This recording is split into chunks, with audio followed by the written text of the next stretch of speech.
Okay, chapter 2. Let's see if I can keep this in order. So I also wanted to, it became clear to me that there's a great similarity between Dante's Divine Comedy and the Bhagavad Gita. And all of them deal with the three worlds, the three levels of consciousness, right? For Dante, fundamental mind is paradiso, and the soul is purgatorio, and the ego is the inferno, which is not news to anyone.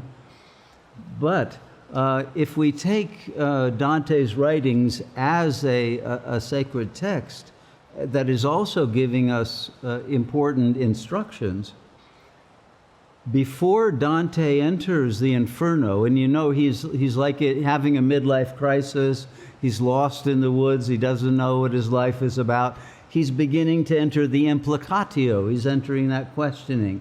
And then he meets a guide who says, well, you know, you got to start at the bottom and discover the full catastrophe of consciousness. And so above the door, as he enters into the hell realm, is a sign that says, "Abandon all hope, ye who enter here." And I was thinking about that today, that's actually very good advice. I think hopelessness is the medicine that cures us. That until you reach hopelessness, you literally won't have a prayer, because your prayer is based on hope, but you won't be able to reach that level. You won't be able to let go of the ego so long as you feel that there is hope for the ego. Because it's not the ego that's going to understand this or want to understand this. But there is more to you than the ego. And so this made it more clear to me that at this time, with the postmodern structures of the ego, the old concept of ego death is no longer useful. In fact, I think it's a kind of a bad suggestion, because no one's going to go there, right? Ego death is not on anyone's bucket list. It should be, but I don't, or is it? Does anyone here have, yes, that's my reason for being. Okay, well, that would be nice. But I think that what we can achieve is to say, okay, I believe I'm the ego, I believe it's real, I don't recognize it yet to be a fictional entity in a holographic cinematic production that has no actual reality, but it's a single intelligence expressing all of its possible permutations of experience and insight. But I can at least say, I believe I'm the ego, but I also believe I am more than the ego. So if you can at least get to the state of I am the ego, and even if you don't know what comes after the and, but you know there's an and if there's an and beyond the ego, then the ego's hopelessness is not necessarily your hopelessness, right? And so perhaps that clears the space to actually let go of your trying to beat the ego to death like a horse, you know, in a race that's too exhausted to keep going. And it's not that that's the steed to be riding in this race anyway. So I think with that as a kind of let's say preparatory mode of taking in this information, I want to add that because the real is hyper-paradoxical, as we said, you need to hold on to the hopelessness and the fact that you are always already liberated from the illusion of the belief that you are the ego. That is also already present, even if you're not attuned to that level of your being. But you know, even if you've only had glimpses of higher states, you know that that more is present. And that the ego is derivative of that. Okay. Is that helpful to anyone? Okay. Chapter 2, the yoga of knowledge. The soul speaks first. Oh, fundamental mind, where are you? I need you now. I must know how to proceed in this situation. How can I depotentiate this ego without losing my ability to function in this world? I feel like a failure at life, and I'm sad to recognize for how long I've been asleep at the wheel.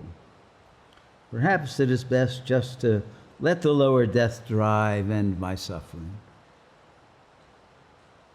Anybody relate to that starting point? Oh dear. Okay. Fundamental mind responds. Such feelings and ruminations are unworthy of you. You are a ray of the same divine light and intelligence that I am transmitting to you. How can you still think with such delusional beliefs and self-diminishing preconceptions? You have been contaminated, in fact, usurped by your own creation, the ego that indeed you must now annihilate. So, okay, ego death, but only the belief in the ego. Soul, but I do not know how to think outside the ego box. I'm tangled up in language, and I emit signifiers without even knowing what they mean or why they arose in the mind. And I'm terrified to lose the use of language to control my world and keep me in a state of feeling oriented in relation to the other and able to defend myself. Right? So the ego says, no way. The soul even says, no way. So now the fundamental mind delivers the first discourse. You cannot overcome this internal incoherence until you have extricated your consciousness from the jurisdiction of the ego. I hyphenated that word because it's the diction that you have allowed to become your private law, your juris, right? And you buy into the superego voice and it controls you, right? So you say that you are sad because of not knowing how to deactivate the ego, but really you're sad because you're still attached to the ego. And you're afraid to let it go. But the thinking mind must be jettisoned for a time, and you must abide in the emptiness long enough to receive all the necessary wisdom to recode your mind to resonate directly with the fundamental mind and to serve that mind alone. Know this. The ego is unreal. It is a fictional entity, a character you conjured up to entertain your family and later to be acceptable to your schoolmates, your teachers, and other authority figures. They may have even wanted you to be a rebel and to resist them as well. They may have wanted you to fulfill their repressed and denied desires. They may have programmed you to live in accord with their ideals and norms of good behavior. So it is indeed radical to have the courage to cut your identification with those rules of living and have to face the unknown without a map and without an instruction manual. A silent mind is terrifying. The chatter must continue. The diversions must continue. The denial of the situation must stay in place. Ignorance for the ego-dominated soul is the only bliss you can afford. Okay, so that's the state that keeps the deadlock, that prevents the soul from transcending the ego. But the fundamental mind goes on. But consciousness is primary. The light of freedom is inherent to consciousness. The awakened soul can never be defeated by the ego delusion. So now the challenge is to remain awake. Once you have settled into silence and inner stillness, you will know directly that you are timeless presence. Without bodily identity or a contracted intellect, and free of subservience to habit. Every moment is new. Time is only the flow of your unfoldment of power. There was never a time when I was not, I, the fundamental mind. There will never be a time when I am not present. Everything that occurs happens within my total presence. You are nothing but an expression of my light and of my love and of my wisdom. Your ego is just a figure in the vast mandala of meaning that is this apparent creation. And now that figure is to be reconfigured to suit the needs of this moment in accord with the logos of the infinite intelligence. Your only task is to surrender to the greater knowledge of the fundamental mind and merge with that mind completely so that we are forever one and indivisible. This is already written in the book of destiny, as we have always been one. This must now be unconcealed.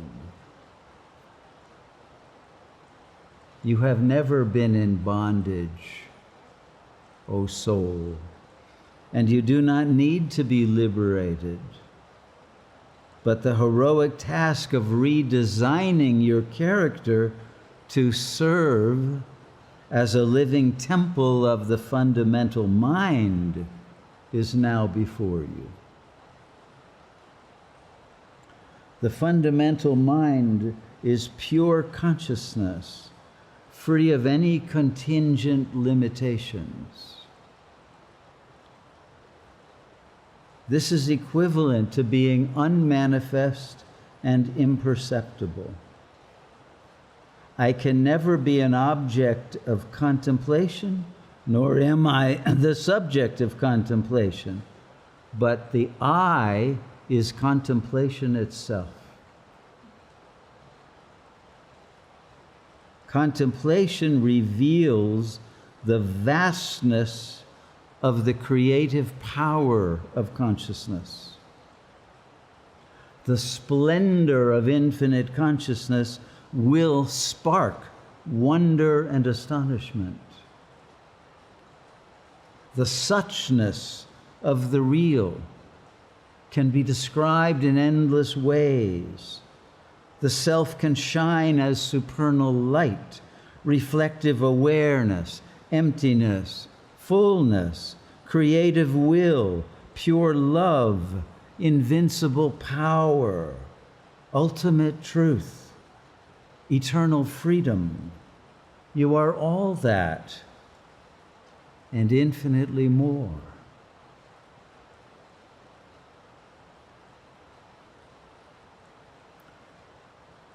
The soul is of my warrior caste, and now you must fight for me. You must obliterate the ego, and then you shall surpass the level of mere warrior and attain the status of philosopher king, sovereign over the powers of consciousness. And then, by offering the kingdom to God, you become a true Brahmin,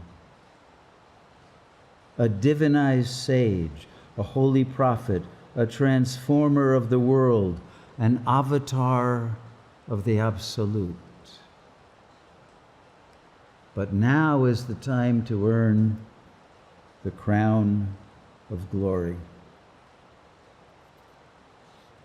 To accomplish this, simply stabilize in one pointed mind. You must have no other goals but this, even while your character continues to function in its duties. Everything depends on your achievement of mastery over your mind. And that will require you to renounce every worldly desire and overcome every fear. Equanimity must be your constant state. But that will come only when you can endure the flow of infinite power without being overwhelmed. Every egoic emotion, every limiting attitude, every intention in your heart and mind that is unworthy of your divine nature must be sacrificed into the sacred fire. Even while the burning is still ongoing and you feel like a work in progress, know that even if only a small amount of the pile of egoic tendencies has been incinerated, that is a gift of grace.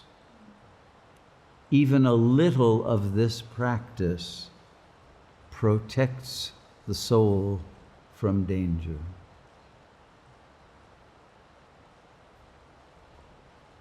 The soul interrupts. But I have tried to keep my mind focused on the self. I can't do it. It's a hopeless task. I'm doomed. The ego constantly defeats me. Fundamental mind very patiently responds, of course, it will seem impossible at first.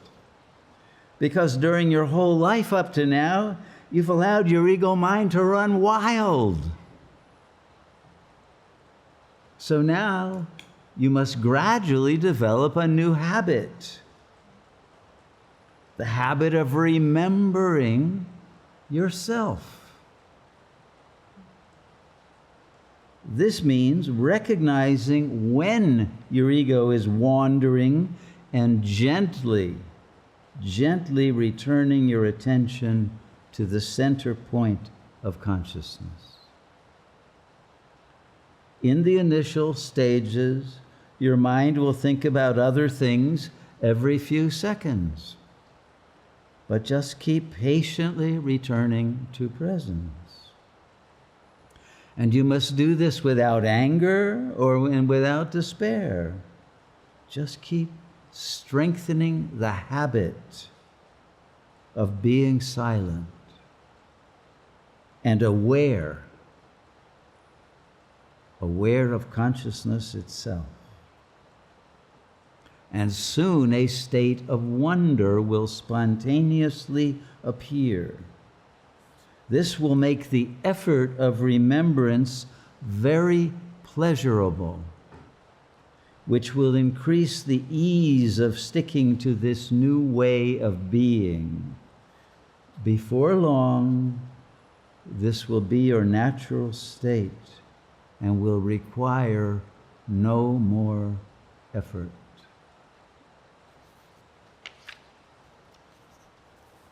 But in the early stages, if there is too much interference from the ego to stay present even for moments, then pray to the God Self for help.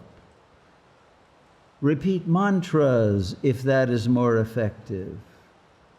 And if the body is too agitated even to sit to meditate, then engage in Hatha Yoga asanas or other physical exercise until there is more serene energy in the pranic flow.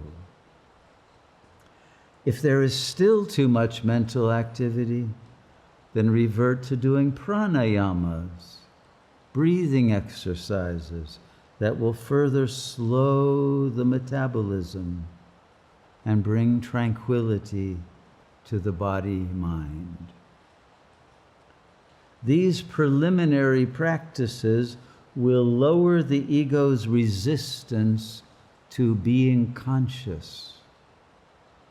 Once you are able to focus on presence again, you will notice the underlying motivations of the ego's attempts to think about other people, other tasks, future plans, memories, urges to eat or sleep, and of course, emotional reactions to recent events. Once you understand the ego's structural program, not merely the effects of its outputs, you will have the key to erasing those lines of code that keep it decentered and dysregulated. When you have entered this stage of the work, you will feel your intelligence increasing. The more you understand your own ego, the more you will understand others. And eventually you will grasp the entire axiomatics of the logic underlying the world. But you must stringently uphold the ethics of spiritual development. It is imperative not to project negatively or even positively, let alone erotically, on other people. Otherwise, your ego will easily keep you captive. You must not be attached to how you are perceived by others.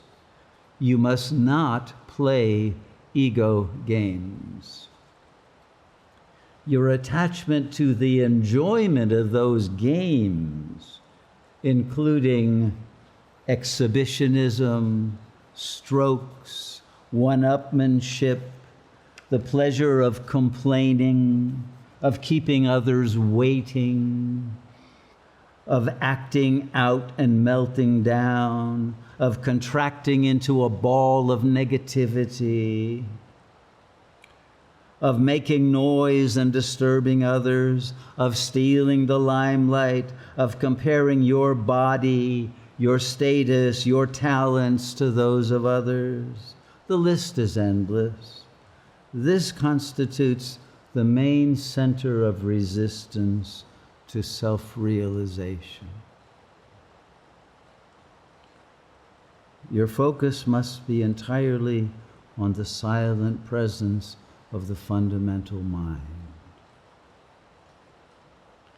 There should be no anxiety regarding outcomes of projects on the phenomenal plane, or else you will lose your equanimity. Therefore, in the next stage, you must be ready and willing to withdraw all investment of interest in the body and in the world, in the ego character, and in any thoughts that may still arise in the mind.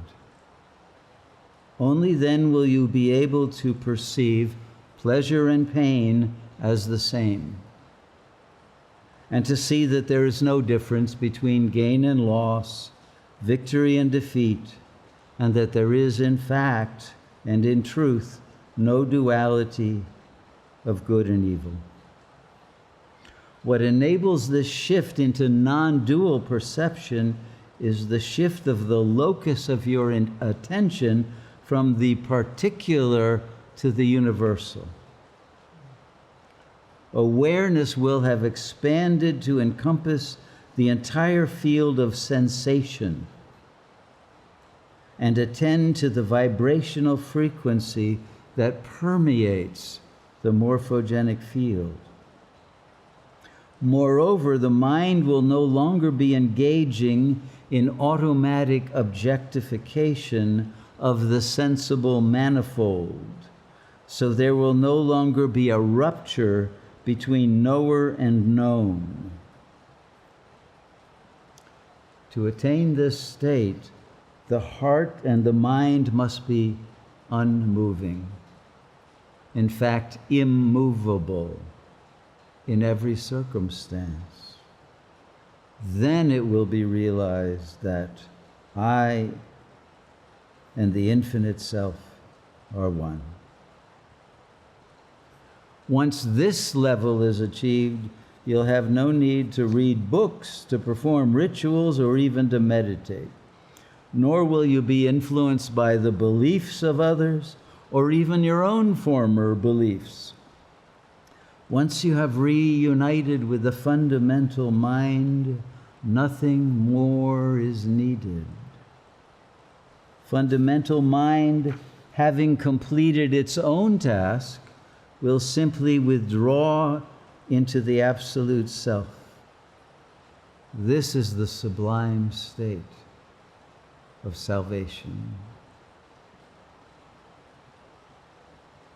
This is Mahasukha, or beatitude. We are in the final hours of the night of history. The inner work must be done quickly.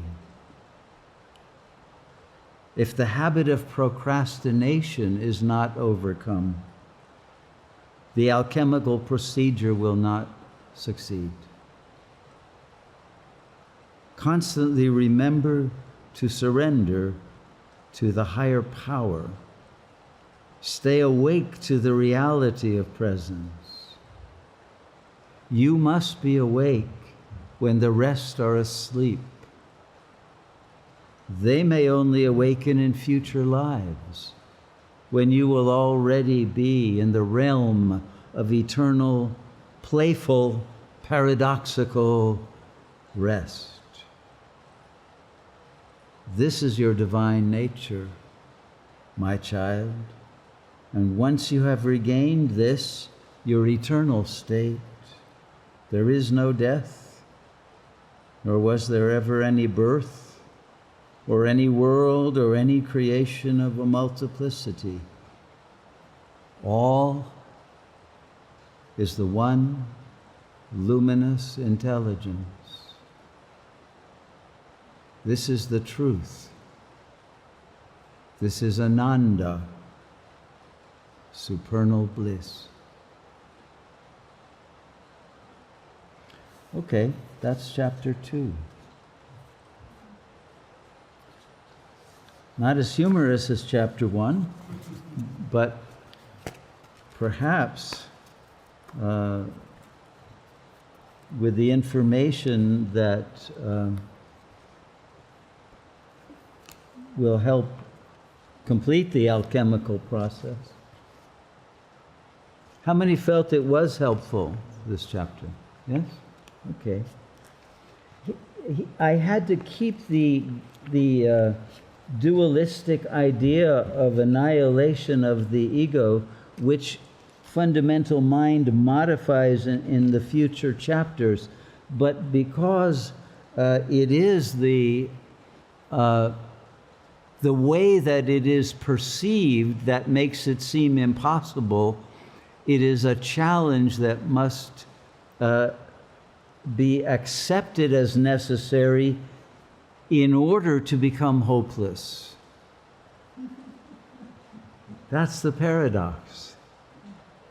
But what is necessary is that you keep in your mind simultaneously, it's hopeless for the ego, but it's already a done deal for the self.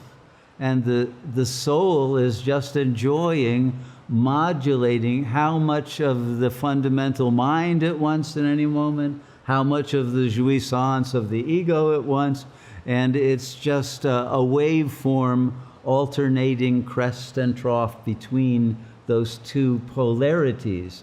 But they are a bipolar unity. And once you are in all of those levels simultaneously, consciously, then it's all hilarious as well as hopeless, but the sense of humor of that infinite intelligence becomes your own. And it's perhaps that joy that is the essence of salvation.